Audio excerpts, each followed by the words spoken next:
Ecclésiaste chapitre 9, verset 4.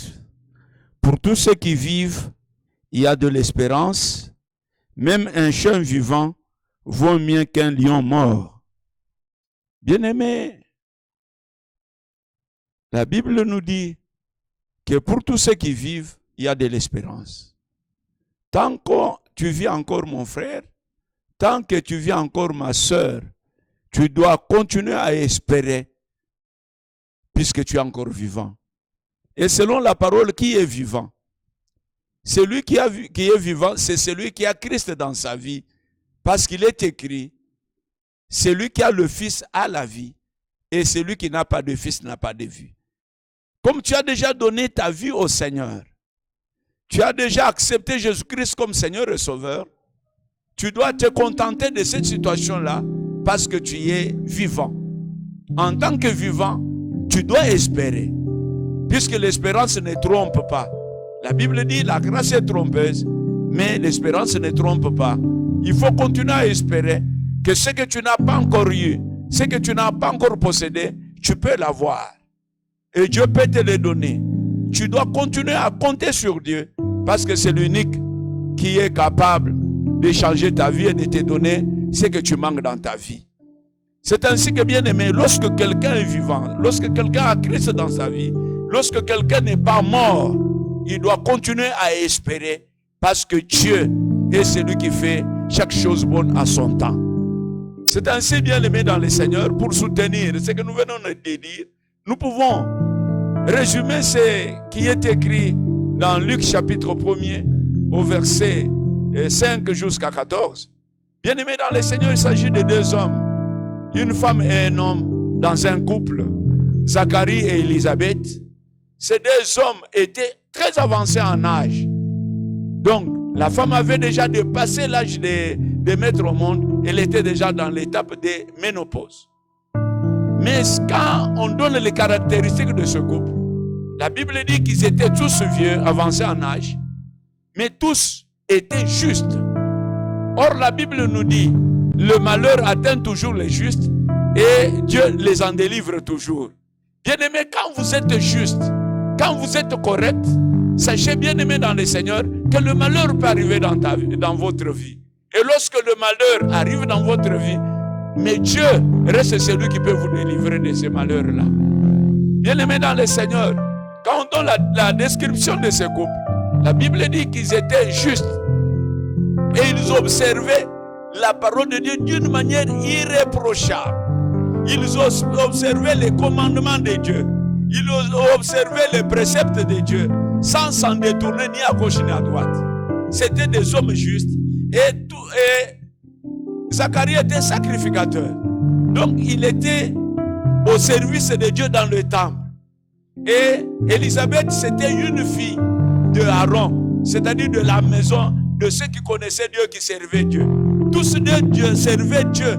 Malgré leur état, malgré leurs problèmes, malgré leurs difficultés, ils étaient au service de Dieu.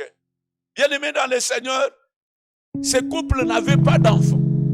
Malgré leur âge, malgré leur justice, malgré leur attachement au service de Dieu, ils avaient un problème dans leur maison. Le problème, c'était le manque d'argent, le manque d'enfants.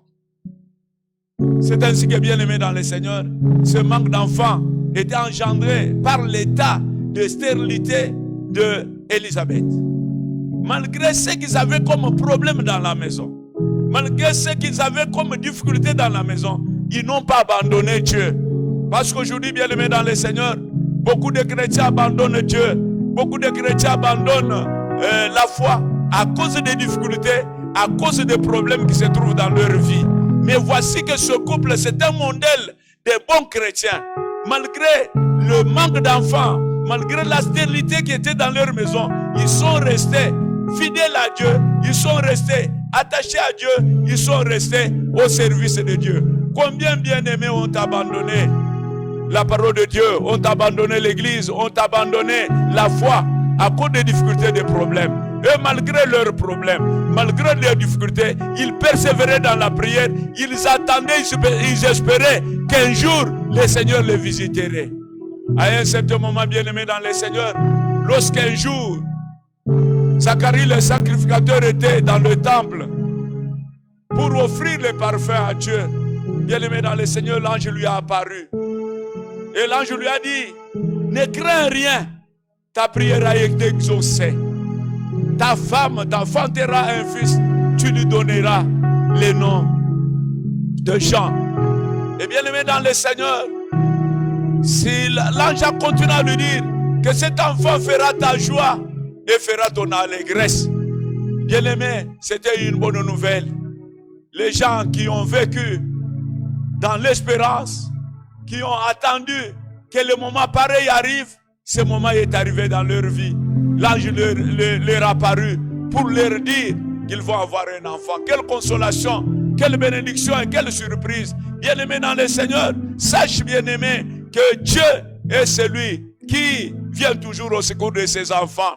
Quel que soit le temps que tu traverses, quelles que soient les difficultés, quel que soit le problème que tu as, tu dois continuer à espérer qu'un jour Dieu te visitera. Un jour Dieu te donnera ce que ton cœur cherche, ce que ton cœur désire. Et c'était le temps pour Zacharie et pour Élisabeth d'être consolés par l'intervention de notre Seigneur dans leur vie.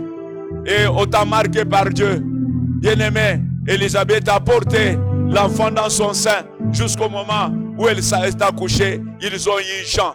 Bien-aimé dans le Seigneur, que ce qui est arrivé dans la vie d'Élisabeth et de Zacharie puisse nous servir de témoignage pour que nous puissions continuer à espérer, quelles que soient les difficultés que nous avons, quels que soient les problèmes que nous avons, quel que soit le manque que nous avons, bien-aimé dans le Seigneur, nous devons continuer à espérer.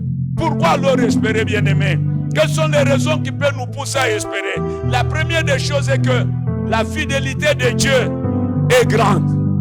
Bien-aimé, comme Dieu est fidèle, il est derrière sa parole pour s'accomplir. Tout ce qu'il a promis, il finit toujours par l'accomplir. Dieu est fidèle. La fidélité de Dieu c'est une raison de plus pour que nous puissions espérer. Deuxième chose, ce qui doit nous pousser encore à espérer. La Bible dit les bontés et les compassions de Dieu. Bien-aimés, les bontés de Dieu ne sont pas épuisées, ni ses compassions ne sont pas arrivées à leur terme. Notre Seigneur les renouvelle chaque matin. Quand tu te réveilles, quand il fait jour, Dieu renouvelle ses bontés, Dieu renouvelle ses compassions. Dieu est encore bon pour toi, Dieu est encore compatissant. Il viendra à ton secours, il te donnera ce que ton cœur désire. Tu as les raisons d'espérer.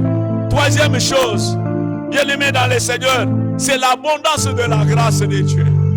Tellement que la grâce de Dieu est abondante sur notre vie, sur la vie de tous ceux qui l'ont accepté comme Seigneur et Sauveur. Cette grâce fera que Dieu puisse accomplir ses promesses dans notre vie. Et quatrième chose, est que les promesses de Dieu sont irrévocables. Comme les promesses de Dieu sont irrévocables dans notre vie, Dieu finira par les accomplir. C'est pourquoi ce sont des raisons qui doivent nous pousser à espérer. Nous ne devons pas regarder aux situations. Nous ne devons pas regarder aux circonstances. Nous ne devons pas regarder aux difficultés. Nous ne devons pas regarder aux problèmes. Bien-aimés dans le Seigneur, nous ne pouvons même pas abandonner Dieu. Mais continuons bien-aimés, à espérer dans le Seigneur, à lui faire confiance. Un jour, il nous visitera. Un jour, il nous bénira. Un jour, il donnera la solution à nos problèmes. Comme il a donné la solution aux problèmes qui étaient dans la maison de Zacharie et Élisabeth. Tel que Dieu reste le même.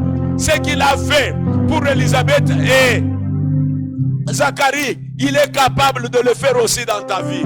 Crois mon frère, crois ma soeur, espère que Dieu peut changer ta situation. Dieu peut te bénir, Dieu peut te guérir, Dieu peut te donner ce que ton cœur désire. Même si tu es fatigué, même si l'âge avance, sache que Dieu, il est le maître de temps et de circonstances. Ce n'est pas ton âge qui peut l'empêcher d'agir dans ta vie. Ce n'est pas la ménopause qui peut empêcher que Dieu te fasse enfanter. Bien-aimé, espère encore. Espère encore. C'est pourquoi, ce jour, je voudrais prier avec toi. Toi qui as perdu l'espoir. Toi qui as perdu l'espérance. Je voudrais ce matin prier avec toi. Tu as des problèmes. Tu as des difficultés. Tu as la situation qui demeure longtemps dans ta maison. Tu as la difficulté dans ta vie. Tu es malade. Laisse que nous puissions prier avec toi.